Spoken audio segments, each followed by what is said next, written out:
সন্দেশখালীর বেতাজ বাদশা শেখ শাহজাহান জেলে জেরায় অসহযোগী শেখ শাহজাহান 4 ঘন্টা ধরে জিজ্ঞাসাবাদ করা হয়। ইডি আধিকারিকরা আজ 12:49 ঘড়ির কাঁটা তারা জেলে বসিরহাট জেলে পৌঁছে যান এবং বসিরহাট জেলে একাধিক প্রশ্ন তাকে করা হয়। এর আগে আমরা দেখেছি যে তদন্তে অসহযোগিতা, তাকে জিজ্ঞাসাবাদে অসহযোগিতা করেছেন তিনি।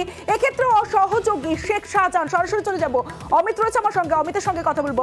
অমিত, 12:49 ইডি আধিকারিকরা বসিরহাট আদালতে পৌঁছে যান, তারপরে জিজ্ঞাসাবাদ পর্ব শুরু হয়।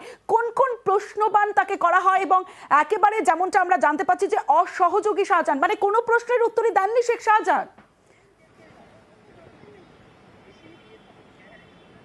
একেবারেই আমরা যেটা ইডি সূত্রে যেটা দাবি করা হচ্ছে বা ইডি সূত্রে আমরা যেটা খবর জানতে পারছি যে আজকে প্রায় 4 ঘন্টার বেশি সময় শেখ শাহজাহানকে বসিরহাট সংশোধনাগারে জেরা করা হয়। এই জেরা পর্বে চূড়ান্ত অসহযোগিতা করেছেন শেখ শাহজাহান, এমনটা কিন্তু ইডির অভিযোগ। সেক্ষেত্রে আজকে কি কারণে ইডি আধিকারিকরা পৌঁছে গিয়েছিলেন বসিরহাট সংশোধনাগারে? ইডি সূত্রে খবর যে তার বিরুদ্ধে জমি জবরদখল করা এবং চিংড়ি প্রসেস করে বিদেশে রপ্তানি করে তার যে আর্থিক লেনদেন হয়েছে সেই আর্থিক লেনদেনও কিন্তু বেশ কিছু ক্ষেত্রে বেআইনিভাবে সে আর্থিক লেনদেন হয়েছে। এই সমস্ত একাধিক অভিযোগ তার বিরুদ্ধে ছিল এবং সেই সমস্ত অভিযোগ ঘিরেই শেখ শাহজাহানের বিরুদ্ধে আলাদা একটা ইসিআইআর করা হয়েছে ইডির তরফে। তার সেই মামলা তদন্তে নেমে এর আগে দেখেছি শেখ শাহজাহান ঘনিষ্ঠ বিভিন্ন ব্যক্তির বাড়িতে বা ব্যবসায়ীর বাড়িতে অভিযান চালানো হয়েছিল।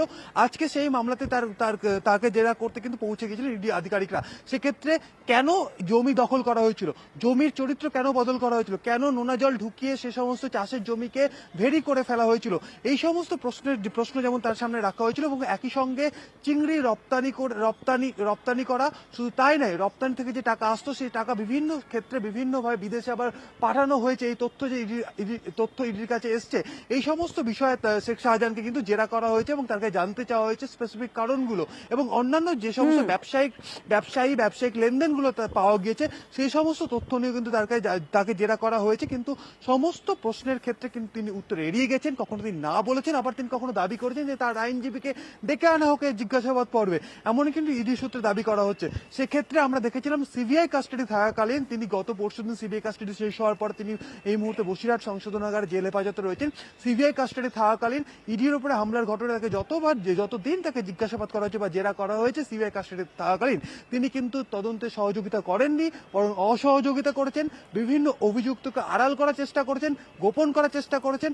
এমনকি তাকে পালিয়ে যাওয়ার ক্ষেত্রে বা পালিয়ে বেরোনোর ক্ষেত্রে যারা সহযোগিতা করেছিলেন তাদের নামও কিন্তু গোপন করেছিলেন এই শেখ শাহজাহান সিবিআই হেফাজতে থাকাকালীন, এমনটা কিন্তু অভিযোগ করা হয়েছিল সিবিআই তরফে। এবং আজকে যখন ইডির তরফে একটি পৃথক মামলাতে যখন তাকে জেরা করতে যাওয়া হয় আজকে সংশোধনাগারে, সেখানেও কিন্তু চূড়ান্ত অসহযোগিতা তিনি করেছেন, এমনটা ক্ষেত্রে ইডি সূত্রে খবর। সেক্ষেত্রে আগামী সপ্তাহে ইডি কোর্টে এই চূড়ান্ত অসহযোগিতার কথা কিন্তু জানানো হবে এবং প্রয়োজনে তাকে তারা হেফাজতে নিয়ে জেরা করতে যারা বা জিজ্ঞাসাবাদ, সেদিকে আমাদের নজর থাকবে অমিত।